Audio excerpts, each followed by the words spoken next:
causes mold to grow at remarkable rates. Yeah, this is the time, as Fox Show's Derek James reports, it can quickly damage your home and your health. Whether it's a bad crawl space, a poorly ventilated bathroom, or a leak, if you have water damage that goes untreated, within 24 to 48 hours, you got a little surprise on your hands. Maybe a big surprise.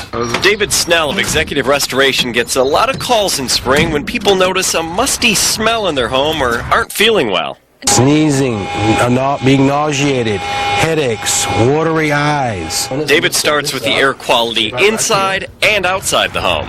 The inside spore count, if it's higher than the outside, we've got some serious concerns. Mold is growing behind your walls. It can be very hard to find, often impossible without the right equipment. David uses an infrared camera to find moisture inside the walls. You might have a gutter issue there. The source of a mold problem is often outside. David recommends using a downspout gutter extension.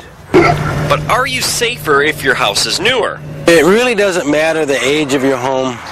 We can all have water damage issues. The key is to fully remove the damage quickly, because if you don't, your problem will continually come back. Derek James, Fox News.